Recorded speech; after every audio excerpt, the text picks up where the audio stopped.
S'épanouir, la rubrique Manu Tessori. Vos enfants ont tous du talent sur Radio Laser. La rubrique Manu Tessori avec Emmanuelle Pelletier, psychopédagogue et éducatrice Montessori basée à Bru. Bonjour Emmanuelle. Bonjour Laurent. Et on va parler de sommeil. Si vous avez des enfants, vous êtes toutes et tous passés par là. Le fameux non, pas de dodo, difficile de coucher les enfants. C'est ça. Comment justement permettre de passer d'un état de stress à un état de bien-être pour tout le monde quand on prépare les enfants à aller au coucher. On va commencer cette rubrique comme les autres avec une anecdote, une histoire. Voilà, une petite histoire. Donc c'est le soir, il est 20h et vous dites à votre enfant « C'est l'heure d'aller au lit. Non, je veux pas. Si, il est l'heure de se coucher. Non, j'ai pas sommeil, je veux une histoire. On n'a pas lu notre histoire. Ok, tu as raison. On la lit puis au lit. Oui, super. Bon, l'histoire est finie maintenant, au dodo. Attends, j'ai pas fait pipi. Très bien, allez, vas-y vite. Maintenant, tu es prêt donc au lit. Je peux boire un peu d'eau s'il te plaît, j'ai soif. Oh, prends vite ta gourde et bois vite ton eau. Allez, maintenant, au lit à deux mains.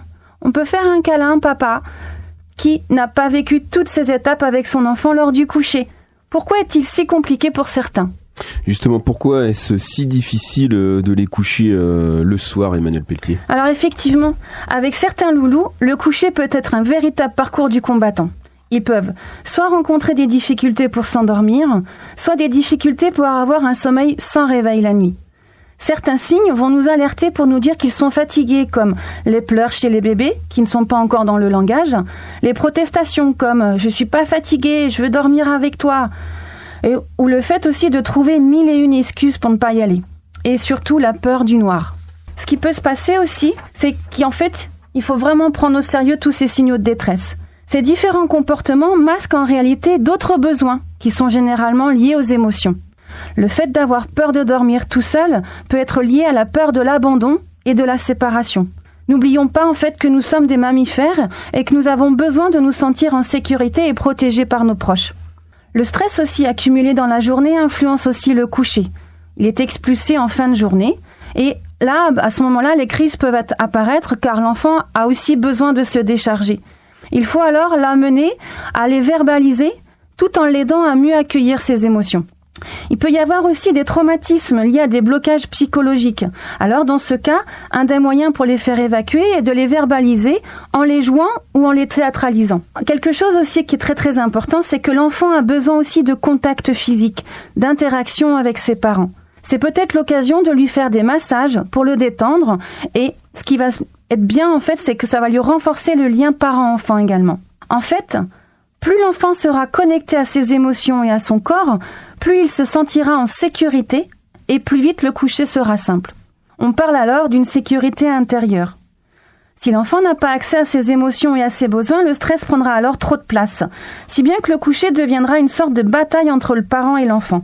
Il existe aussi d'autres gestes qu'on peut appliquer en amont.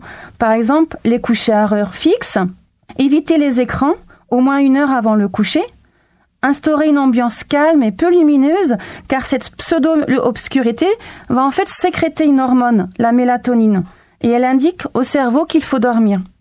Et surtout aussi éviter toute forme de sucre qui est un excitant. Il faut savoir aussi qu'un bon sommeil permet de bien se développer d'un point de vue physique, de renforcer les apprentissages, car le cerveau fait le tri de toutes ces informations pendant la nuit, et de booster sa mémoire et son immunité, et aussi d'augmenter sa concentration et son attention. On parle sommeil de nos enfants dans la chronique Manu Tessori, d'ailleurs avec Emmanuelle Pelletier, on le rappelle, psychopédagogue et éducatrice Montessori. Emmanuelle, comment pouvons-nous faire pour accompagner justement nos enfants dans ce sens que vous venez de développer ? Alors, avec mes puces, j'ai instauré des rituels pour le coucher. Cela les rassure, car elles savent comment ça va se passer. C'est un peu comme la phrase que nous avions entendue étant petits, pipi les dents et au lit.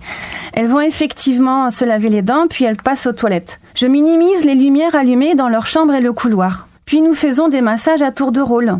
Une fois ce temps passé, nous lisons une histoire et je leur indique toujours en amont le nombre d'histoires qui seront lues. Cela évite la phrase « Encore une, s'il te plaît, c'était trop court ». Et surtout, elles savent ensuite que c'est fini avant même de la commencer. C'est comme une mise en projet en fait. Nous la finissons toujours par une phrase qui est cric et crac, abracadacric, abracadacrac, l'histoire est terminée et on ferme le sac. C'est vraiment un rituel avec ma puce.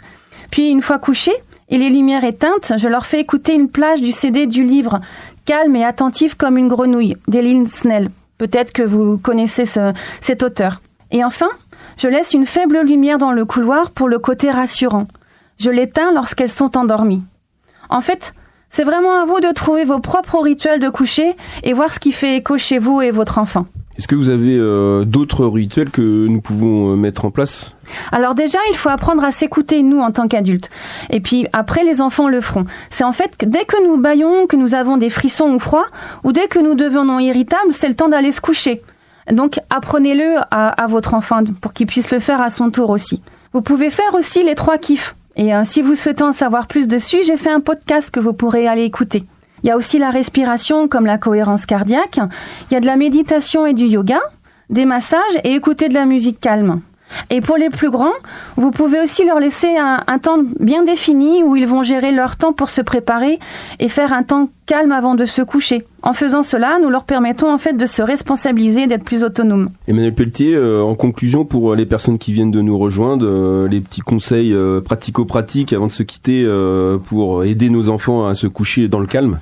Alors, moi j'aime bien, j'ai trouvé un proverbe irlandais qui dit « Le rire et le sommeil font les meilleurs remèdes du monde ». Le sommeil dépend vraiment de chacun. Il peut y avoir de grosses dormeurs et des petits dormeurs en fonction de ses propres besoins. Par contre, si l'endormissement et le sommeil posent souci et qu'ils sont récurrents, cela peut être lié à une autre chose, comme par exemple les terreurs nocturnes. Dans ces cas-là, allez consulter un spécialiste ou quelqu'un qui pourra vous accompagner dans ce sens. Et le moment qui précède le coucher est vraiment un moment qui permet d'échanger sur sa journée, de passer de bons moments en famille, comme si nous étions dans une bulle de zénitude. Et cette zénitude, en fait, prépare plus facilement au monde des rêves. Alors, trouvez votre propre chemin pour y accéder. De mon côté, la chronique est terminée. Je vous invite à me suivre sur les réseaux sociaux et je vous dis à très bientôt. Merci Emmanuel Pelletier, on le rappelle, vous êtes éducatrice Montessori, basée à Bru. On retrouvera bien entendu vos coordonnées avec le podcast de cette chronique, la chronique Manu Tessouris. À très bientôt Emmanuel. À très bientôt.